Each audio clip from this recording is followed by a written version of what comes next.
This is Kentucky Afield Radio. This is Ron Rohde, Kentucky Afield's first host back in 1953. Now, I'm proud to present Charlie Baglin. Winter, the perfect time of year for a chill pill. We curl up in a ball, we slow down, we relax. For men, we grow beards, put on some winter weight.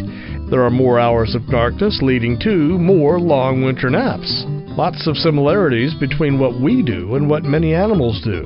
We go inside outdoors with experts to discuss hibernation, that magical act of going to bed and setting the alarm clock for spring. Next on Kentucky Afield Radio. Kentucky's Nature and Wildlife Fund. You see it as a contribution option when you prepare your state tax return. But you also see it as songbirds and wildflowers. You can see it in clear, flowing streams. Sometimes it's so secluded you may never see it at all. But if you only see it on your PC as you prepare your taxes, that's good too. Google it and see the difference this fund makes. Kentucky's Nature and Wildlife Fund, the natural tax shelter. Hello, you're a really big fish. Here's your trash. What? All the stuff you dumped on the ground washed down the storm drain and straight into my home. I'm sorry, I didn't know. Don't let it happen again, or else. It's time we all did our part to stop polluting Kentucky's waterways. To find out how you can help, visit stormwater.ky.gov. Brought to you by the Kentucky Transportation Cabinet. This is Charlie Baglin, and welcome to Kentucky Afield. Radio program today is on how many of the animals around us survive winter, thanks to a metabolic change called hibernation. We'll talk with three experts to fill in the blanks. Stephen Dobie on groundhogs and bears, Brooke Hines knows a bit about bats, and John McGregor on the already cold-blooded creatures of Kentucky. And John, if you tried to lower our body temperature and our respiration like that of an animal, we wouldn't survive. No, we wouldn't. But, hypothermia is something that can happen to any animal. Even an animal that normally hibernates, it can get wet and it can get cold, and its body temperature can drop inadvertently and it will die. I mean, this happens to bats sometimes. In a cave where bats are hibernating and you have a warm front that goes through and water condenses on them and it soaks them to the skin and then temperature drops, they can succumb to hypothermia just the same as a person who gets trapped in a blizzard. I don't have any statistics here that say by how much a body, because I'm going to assume that this is going to be different animal to animal. Groundhogs are the biggie, and we're not focusing on groundhogs, but that's the animal that the nation seems to believe if there's one critter that hibernates, it's a groundhog. So they have a pretty good concept of that. I'm going to assume the normal body temperature for groundhog is 98.6. Okay, it's probably somewhere around there. If it were to drop to 96, that's mild hypothermia. If it drops a little more, it gets... How much does the body temperature of an animal drop to go into this state? For animals that hibernate, all the bodily functions slow down.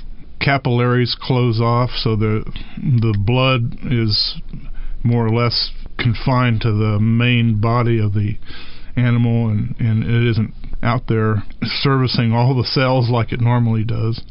I mean, the breathing rate slows down, the heart rate slows down, the body temperature can drop, and I don't know any exact numbers, but I would say into the 40s. And that happens for a prolonged period of time, and it doesn't matter. You can take a hibernating animal and bring it into a warm room, and it's going to take it a long time to wake up because its body's going to resist that. It's more of a calendar thing than an ambient temperature thing. So does the day length, the number of daylight hours, play into it as they drop down to below a threshold? Well, a lot of hibernation takes place in a burrow, in a chamber, in a cave, in a hollow tree. Light's not going to get there anyway. Yeah, light is not going to get there, so it's more of a seasonal... There's a seasonal rhythm to all that stuff. Yeah, but with animals, with mammals particularly, and we have quite a few mammals that hibernate. The groundhog being just one. Jumping mice hibernate. That's a kangaroo mouse looking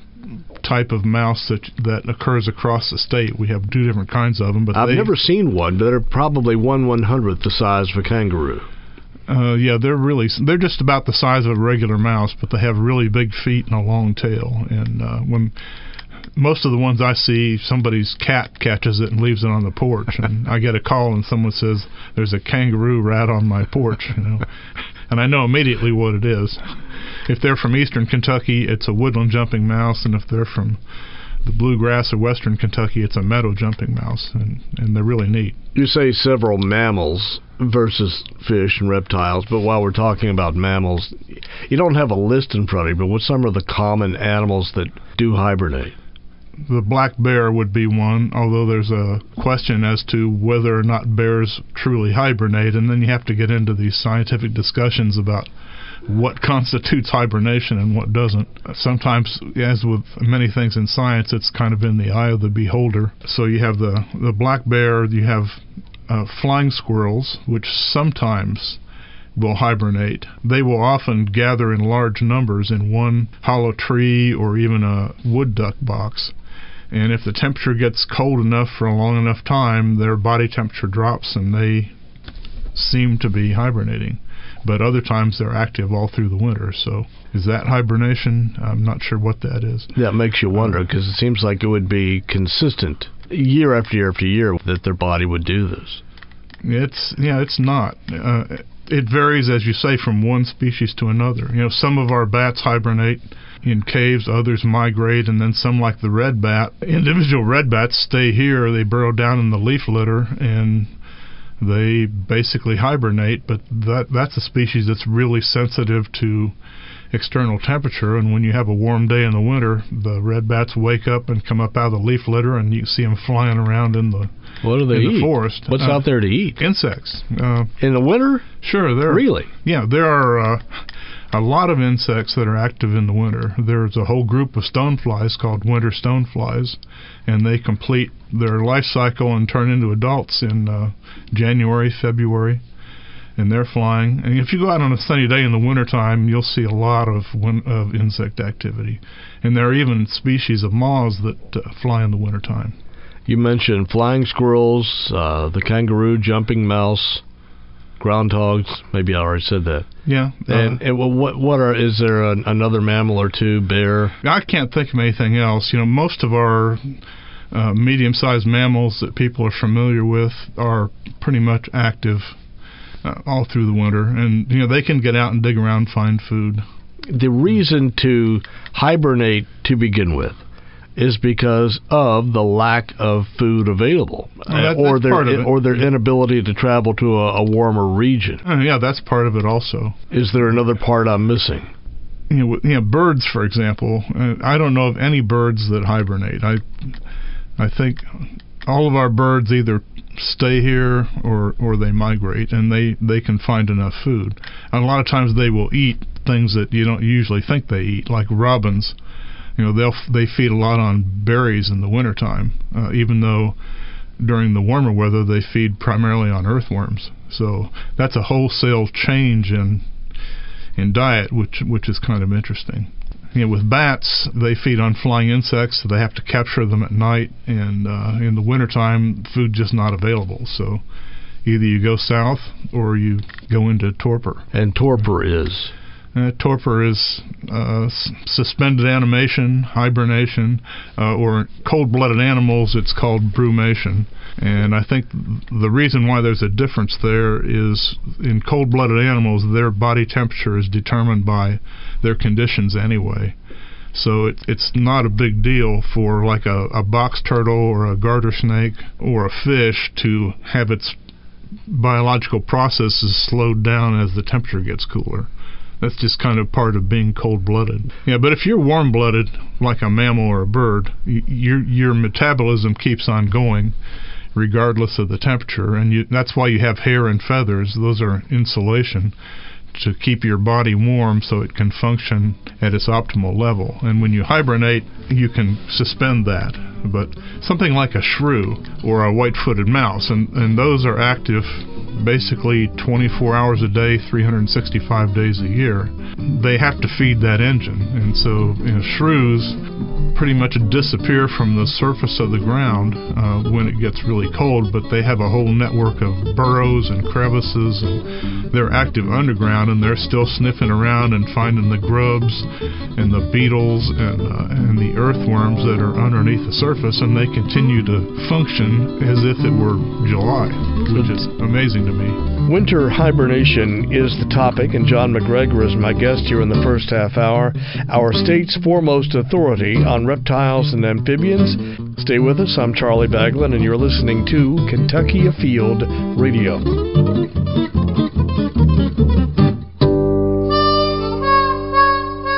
This is Kentucky Afield Radio. My name is Charlie Baglin, and we go inside outdoors with John McGregor on hibernation. John McGregor is a gifted expert in the field of wildlife biology. Animals have evolved to know what to eat, when to fly south, when to fly north. John refers to this sort of as an internal clock. Their fur gets thicker. They stock up on groceries like a squirrel or chipmunk does on nuts and acorns. Granted, we do see fewer species of wildlife, at least out scampering about when it's cold. Some fly south, others burrow underground but still remain active. Yeah, they go into hiding, and they're just as active as they were. Something like a shrew, you don't see them anyway. Even in the summertime, most of their activity is underground, or else they're up on the surface at night. Shrew's about the size of your thumb, right? Yeah. Yeah. Those little pointy-nosed, bluish-gray things that get left on your porch by your neighbor's cat, and people call them blue moles. That's a short-tailed shrew. It's probably the most abundant species of mammal in the whole state of Kentucky. It's in everybody's backyard. It's in every field, every forest, everywhere. And they are mostly underneath they have runways underneath the grass and shallow burrows, and you just never see them until the cat catches one. Warm-blooded and cold-blooded we were talking about. Okay. So, just so that we know the definition. Warm-blooded creatures can regulate their own body temperature. Cold-blooded creatures, like maybe a snake, cannot. Elaborate on that. Well, that sums it up. I shouldn't even use terms like warm-blooded and cold-blooded. We talk about endotherm, and that means regulated from within, and that's mammals and birds. And then we talk about ectotherms, and that's regulated from without. So you and I are mammals. What do you and I do to regulate our own body temperature? Sweating might be one thing. When we perspire, the moisture evaporates, and that cools it. And that's part of how we regulate our body temperature. When we get cold, we shiver, and that activates our muscles, and that heats us up a little bit. So a turtle doesn't have that capability. No, but turtles, and actually a lot of ectotherms regulate their body temperature by their behavior. And even within a small group like turtles, there's a tremendous amount of difference in what they do in the wintertime. Like a common snapping turtle, like is in every farm pond. Some of them bury themselves in the mud, the bottom of the pond. Others will be active all through the winter, and they're just prowling around on the pond bottom. You can sometimes see them through the ice. Others leave the pond, and they'll go to a wet soil area and dig down, where there's a seep, a place that never freezes, and they'll dig down into the mud, and they'll spend the winter, on a springy hillside, 6 or 8 or 10 inches below the surface. So, and that's just snapping turtles. And something like a red-eared slider, common turtle that they used to sell in pet shops, and it's pretty common in most of Kentucky. They don't hibernate or brumate at all. When it's cold and cloudy, they just sink to the bottom of a pond or a river, and they just sit there. And they're fully awake. And when you have a sunny day, even in January or February, they'll swim up to the surface and climb up on a log and bask. And they can warm their bodies up to 70 or 80 degrees on a 35-degree day in the wintertime, which is pretty neat. So if a warm-blooded animal drops its body temperature And a cold-blooded animal is going to be whatever the ambient temperature is. Then they don't really fit the hibernation definition, do they? Hibernation is it's one of those words that you can look it up in your 7th grade life science book, and it'll have a definition, and that's going to be pretty simple. But then when you start looking up individual animals, it doesn't really apply to anything. It's kind of general. Then you have to look species by species. Cold-blooded creatures in Kentucky survive winter. They're where? Down in mud, in leaves. They are somewhere that's insulated to keep their body at a certain temperature, at least not falling below to where they would freeze to death. You know, like some of the frogs, they have chemicals in their blood that act as antifreeze.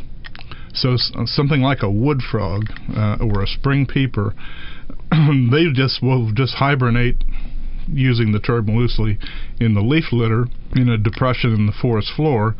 And if it's really cold for a long period of time, the cold temperature will get all the way down to where they are. And I have lifted up a frozen mat of leaves in the woods and found a wood frog with ice crystals on its back, that can't be good for it, but they seem to survive that okay. Now I can take that same wood frog home and throw it in the freezer, and in an hour it's frozen solid and it's dead. What in the world then would be the difference between 30 degrees out in the mud and 30 degrees in your freezer? When you're out in the mud, the deeper you go, the warmer it is. I mean, there's a frost line. It varies with the conditions outside, but in this part of the country, generally, the ground doesn't freeze below just a few inches.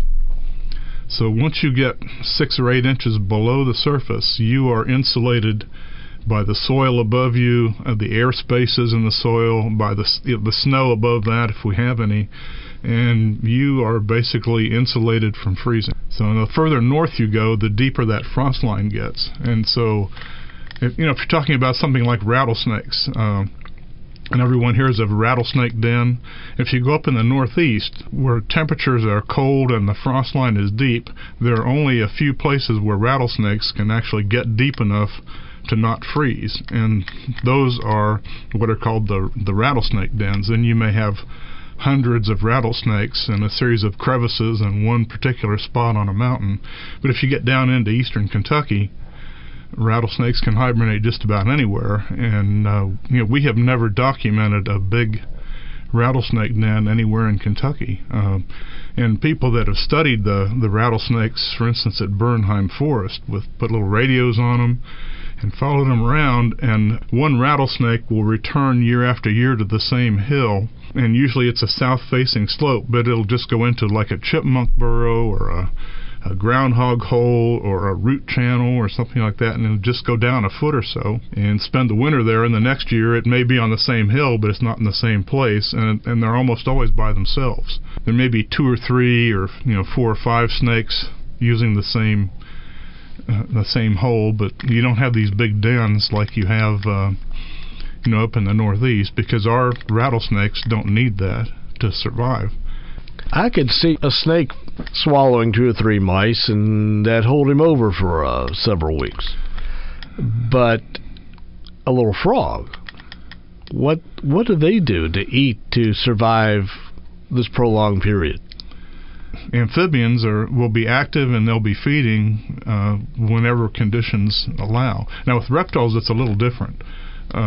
Snakes often don't feed for when the weather starts to get cold, because they have a very inefficient digestive system. And if you eat a great big meal and then you go to sleep in a cold room, that's not a good thing. A snake's the same way. If he eats a big mouse at the end of October and then crawls into a burrow to hibernate, that thing is going to be decomposing in his stomach for a long period of time, and it might even kill him. So it's going to spoil. Yeah, it's going to basically spoil in his stomach, and I think we've all had that happen. But what about pets? People that may have reptiles, amphibians as pets in the winter. A friend of mine is a school teacher, and she has a red-eared slider, that's a turtle, in an aquarium in her classroom. Kids love it. Nonetheless, doesn't really eat much in winter.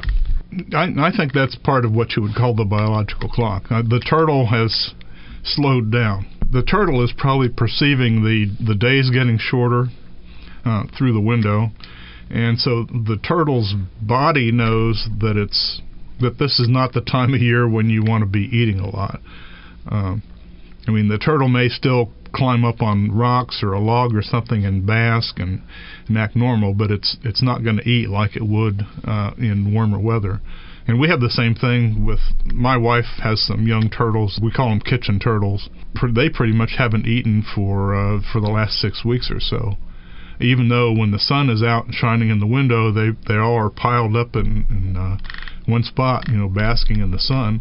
But if we have a warm front that lasts a few days, we can feed them and they'll start to eat. And you still don't text and drive, right? I hardly ever text at all. I have never texted and driven. It bothers me to even talk on the phone and drive. If my phone rings, I try to find a place where I can pull over and then I call the person back, because I cannot do more than one thing at once. Another way to say it is that you are focused. John McGregor with the Kentucky Wildlife Diversity Program.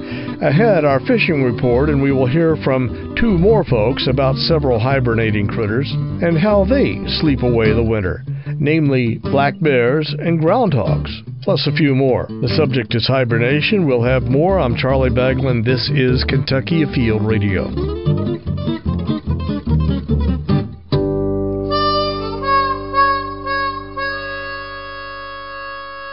Kentucky Afield Radio, more on hibernation coming up in our next half hour.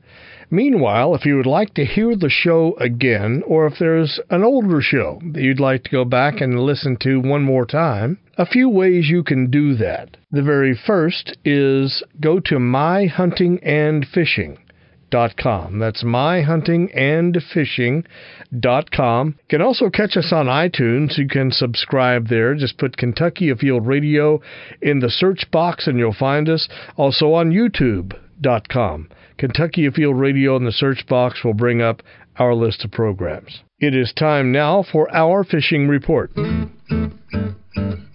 Hi, this is John Williams with a fishing report for southeast Kentucky. Rainbow trout have been stocked in a lot of the area lakes, especially Laurel Lake, and then in our small lakes, Burke Combs Lake and Beulah Lake. Those can be caught during the wintertime on Laurel by trolling small crankbaits or spoons.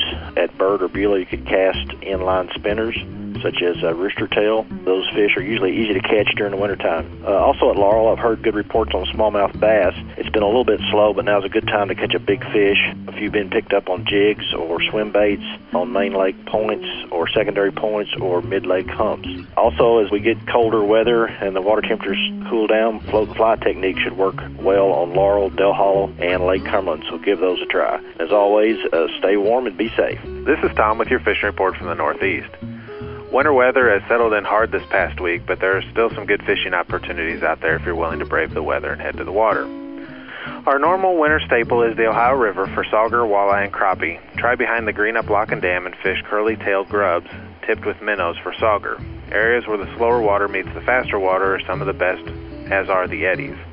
Crappie are usually good in the backwater areas of the Little Sandy and Tigers Creek. Mill Creek Lake and Greenbow Lake received a winter stocking of rainbow trout, and if they are free of ice, that is a good bet to bring in a limit of trout. Speaking of ice on lakes, remember that no matter how cold it gets out there, ice fishing is not a good idea here in Kentucky. For most of us, the cold weather scares us off the water, and the winter is the perfect time to scout for a future trip on the Fish and Wildlife website, fw.ky.gov. Clean out the old tackle box or boat and reline some fishing reels. If you do decide to head out, please tell someone where you're going, wear your life jacket, and stay safe. This is Kevin Fry with your Eastern Area Fisheries Report. With cold weather of recent, fishing info has been limited. However, at Dewey Lake, some bank fishermen were catching keeper crappie, walking the banks, and casting to treetops or brush. A good number of these fish were 10 to 12 inches. At Fish Trap Lake, some hybrid striped bass are being caught in the lower end near the dam, fish being hooked while trolling or using suspending or jerk bait.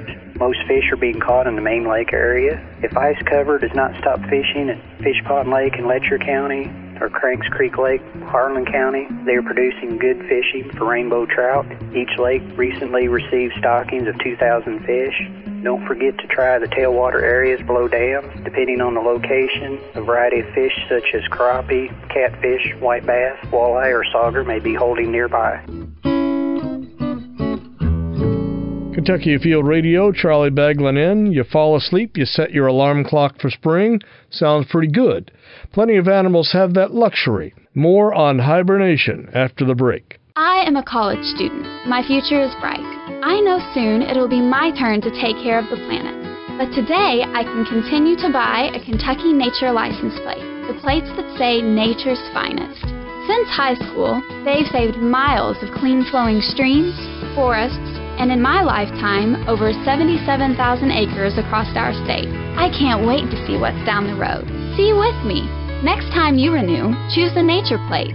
Plates that keep the bluegrass green. We are back on Kentucky Afield Radio. My name is Charlie Baglin. The subject is hibernation. In the studio is Stephen Dobie, Kentucky's black bear biologist. And Steve, you know a thing or two about bears. True. Do they hibernate, yes or no? Technically, they do not hibernate. Why do people think they do? Cartoons? Yeah. A lot of it is just misinformed media, and it's just simpler to say, they're hibernating. In the winter, they're hibernating. And it actually, with bears, it's a much more complicated process than that. I was told or read in my research for this program that the smaller an animal is, you take a mouse, a bat, because it takes a little while to go into hibernation, a little while to wake up from it. But something the size of a bear, are they just a little large to be cool and everything, a giant system like they have down and then warming it all back up again? Pretty much. It's a matter of physics. Yeah, those smaller animals, you can imagine if you take a bat, throw it in the freezer, it's not going to take too long to freeze that animal. You shove a 400-pound bear into a freezer, it's going to take quite a while. But the physics of the matter is that small body mass, in order for those animals to survive, they've adapted to hibernation. The way they accomplish that is they slow their heartbeat, they slow their whole system down, and they live off of those fat reserves and make it through those lean times of the winter. And bears do the same thing, but just accomplish it in a little different manner. Bears are not true hibernators. This is something that has evolved to let animals cope with winter. Some will fly south. Yes. A squirrel will gather acorns and hickory nuts and load up on those, and you don't see them out scampering around in the winter as you would in the summer, but they're not sitting in a tree asleep. They'll kind of hole up when it gets cold, but they'll stay active, yeah. But they're not sitting in there in a coma-like state like a bat would be, or a groundhog. A bear, do they eat? Do they go to the bathroom? The term from a biological standpoint for bears is called winter torpor. Torpor. T-O-R-P-O-R. It's a phrase you don't hear very often. And it's almost, it's like hibernation, but bears are still conscious. They're still active. They'll move. What happens is, you think of a bear, how many calories it takes to fuel a bear's body. In the winter months, November through February, there's little to any natural foods out in the woods. When you're looking at an animal that size, it takes that much food to keep it fueled. It's simply, if it's awake and active in the winter, it's going to starve to death. They overcome that by living off those fat reserves. While they're denning, no, they don't eat, no bathroom breaks. They literally live and sustain their whole existence off of the amount of fat they've put on, roughly from August through November. And that's why in years when there is a mast failure, there's no hard mast, there's no acorns, bears enter the den in really poor condition. And typically, years like that, we don't see reproduction, because with bears, they give birth while they're in the den. A lot of these other animals that truly hibernate, yeah, they're out cold all winter. But when spring comes around, they're active, they breed, they have young. Bears are in a very unique system. From a physiological perspective, they have what's called delayed implantation, meaning they breed in June, mid-June to mid-July. And so only when the fall comes, if that female starts putting on lots of weight like they're supposed to, that egg will essentially implant in her and continue development. So a couple means have evolved with bears that if there's years of poor reproduction, they simply won't have young. Because if they were to do so, they'd bring those young into the world and they'd starve to death. No sense in that happening. Long story short, the denning is a means for them to, one, survive the winter because there's not enough food, but also to produce young in an environment where they will survive.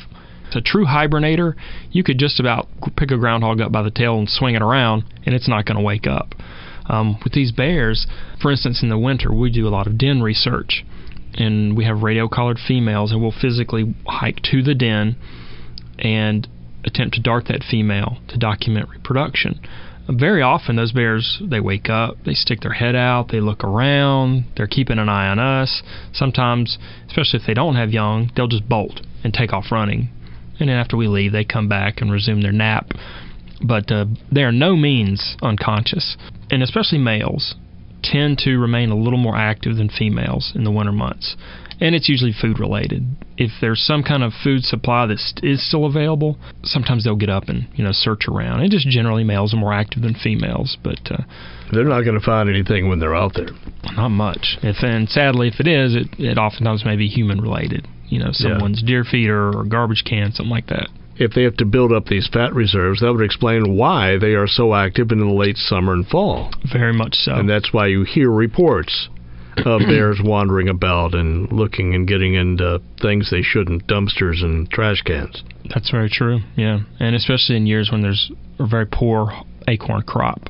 Conversely, if there's a year, and unfortunately we haven't seen one in a while, but hopefully we will soon, a year where there's a great crop of acorns, our nuisance complaints go to zero in the fall. And that's because bears are being bears, and they're out in the mountains, on the ridge tops, eating acorns. And contrary to what most people believe, those bears will, hands down, prefer those natural foods to anything that we could provide.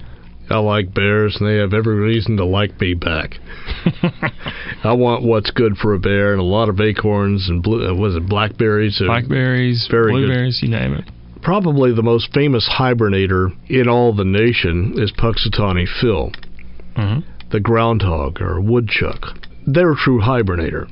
Correct. What's the minute message on these little critters? They're very different in the sense that usually after the first frost, fall comes, it starts getting cold, you have a couple frosts maybe, they will actually have a den, crawl in. Their heart rate slows considerably, and to the point while they're denning, their body temperature actually is about the same temperature in their den. So they're pretty much shut down. They just sustain on their body fat, just like these bears do. And then February, March generally comes around and they emerge. Oftentimes, that's what folks use to determine whether or not we're going to have more winter or not. And then they breed and have young that same summer, kind of continue on their cycle. When they hibernate, they are out cold. Groundhog Day, 2nd day of February, or a midwinter's day, I was told, is the oldest celebrated day of all of history, a midwinter's day. And it was originally called the Cult of the Bear. It's that midway point between the first day of winter and the first day of spring. I'm going to bet that a groundhog on February 2nd is still very much hibernating, especially in Pennsylvania, where it's colder, and having no interest at all in waking up normally on the 2nd day of February. Am I right or wrong? I dare say you're exactly right. When does a woodchuck normally wake up, come out of his hole? Typically, February is still awful cold. And think of their system. It's been shut down all winter long. It's been on snooze mode. You can't just wake it all up all of a sudden. It's a time of that system has to kind of get going again. So I'd say definitely more towards March. Now, what's often portrayed in the media is very different. That groundhog is yanked out of a box and held up to the world to see. That may be a little more forceful awakening than things we see out in the wild. I can tell you, typically with the bears, we don't see those animals coming out, getting active again until March. And if it's females, and especially have young, very often not until April. So it's much more of a delayed time frame. Now, this is in a mountain habitat, obviously. In Kentucky, we're talking about more southern areas. In the deeper south, where it's more of coastal habitat, they may come out of the den a little earlier. But, contrary to what a lot of people think, bears in Kentucky obviously den. Bears in Florida den. It's not a matter of temperature. People think because bear lives here or there, they may or may not den. Bears have to den. They just simply can't find enough groceries out in the wild during the winter months. Not even in the southern part of the nation? Typically, no. Nope. I mean, there's always bears that will remain active and maybe get in a little trouble. But on a large scale, bears den in the winter, yes. Just like our beloved groundhogs. So a groundhog, you can't wake a bear up very quickly. You can't wake a groundhog up quickly. It's hard to wake me up quickly. But if you yanked me out of a hole and pointed me at a bunch of spotlights and cameras, that seems like it might be a little bit hard on that animal. How long would it normally take a groundhog to fully wake up and to be ready to face the media? 2 days? 3? I don't know. The media, probably he was ready to bolt in 2 seconds. As far as just waking up and being able to just resume the normal days and life of a groundhog, it'd probably take a good solid week, I'd say, before it was, back to full speed. To make that transition from That's right. deep hibernation, which know he's in on the second day of February. Mm-hmm. It might take going toward Valentine's Day until he's really with it. Well, it is Valentine's Day after all. You got to be prepared by the time Valentine's Day. That may be my new mark. I'll say yes by Valentine's Day.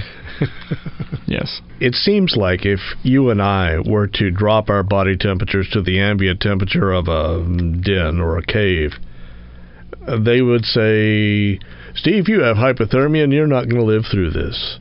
It's amazing what an animal's body can do that's different from ours. Oh, it's phenomenal. Yeah. And if you could take that technology and that science, apply it to space travel, then you probably could go to Mars or Alpha Centauri.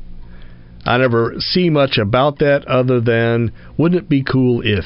Yeah. Do you ever hear that mentioned? I do, and actually, there are universities for a couple years now, and it's ongoing, that are actually studying the physiology of American black bears, looking at how they can remain essentially immobile for a period of November through March, 3 to 5, 6 months sometimes, not eat, not drink, and not have any loss of bone density. And researchers are actually looking at that and trying to evaluate and see if there are any connections or correlations they can make to improve the quality of life for people that are suffering from bone loss. So, perhaps someday bears could end up helping us. Who knows? I bet they will. You still don't text and drive? No. Okay. All right. We've been talking to Kentucky's go-to guy for bears, Stephen Dobie. What else hibernates in caves? Brooke Hines, she knows, and she'll join us next, after the break.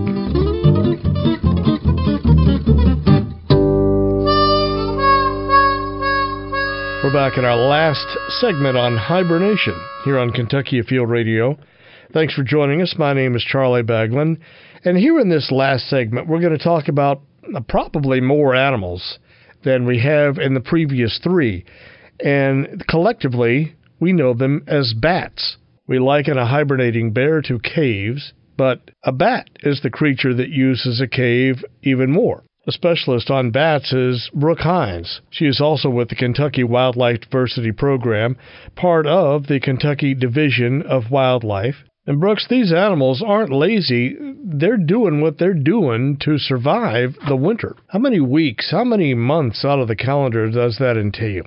Every species is a little bit different, but in general, we anticipate the hibernation season to run typically from November to around the last of February, 1st of March.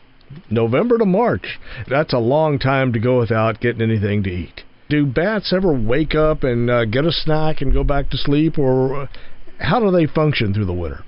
Fall is a big time for them to build up their fat reserves. So when you catch bats, typically in the fall at cave entrances, you'll notice later in the night when they've been out feeding, they come back and they look like little flying butterballs. And that's when they're building up their fat reserves so that they can make it through the winter.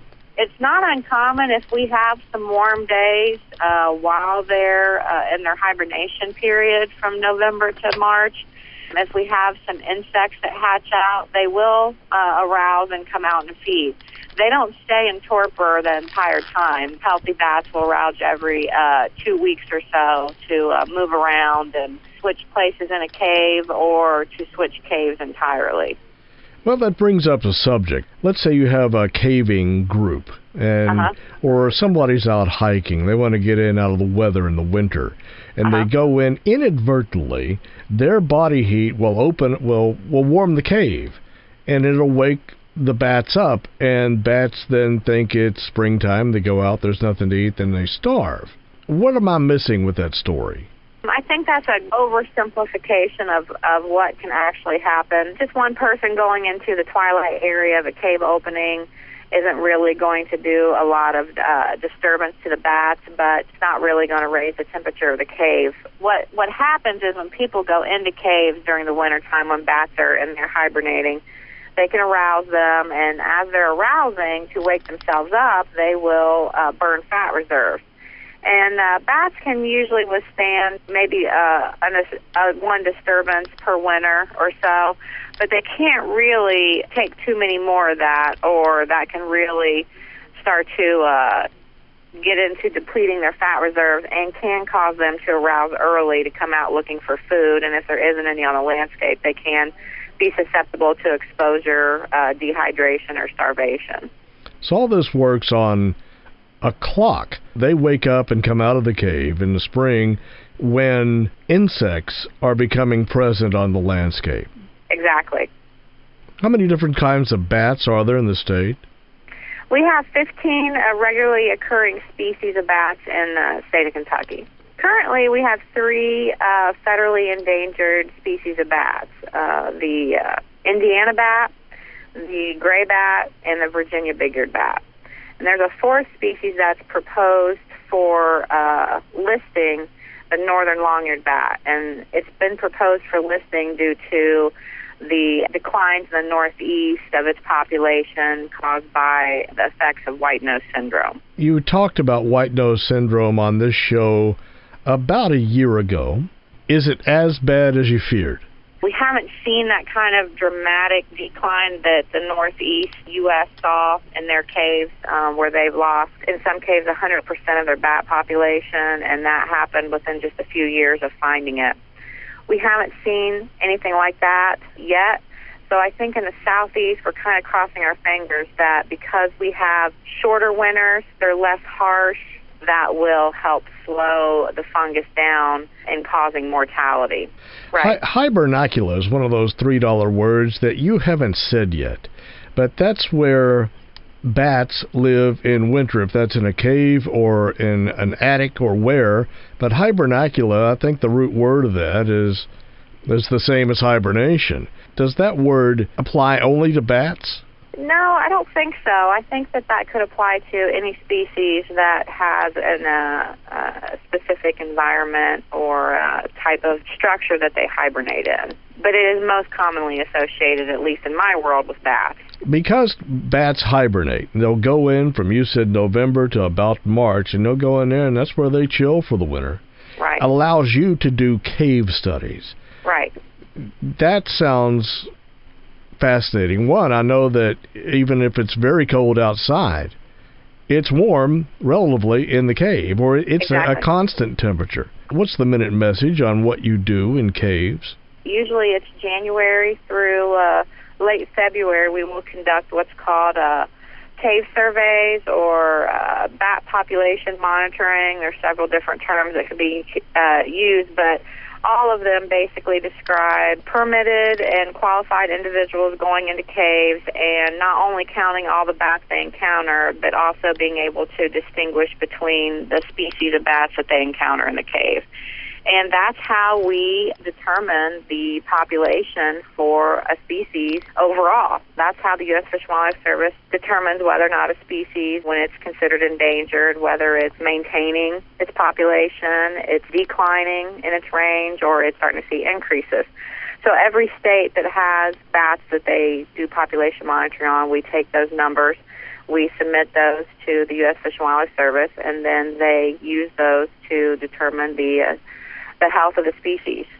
You think of caves as this dark, eerie, sort of superstitious sort of place where you go in, you never know what you'll find. What kind of surprises have you found? Tell you this, I'm always surprised to find how far back the graffiti goes in caves. People are, people love to explore, and you'll find not only graffiti, but really, really old graffiti, from the 1800s, way, way back in caves. And so that always surprises me. All right, from last year, I have you down as a solid no when it comes to texting and driving. Is that still a no?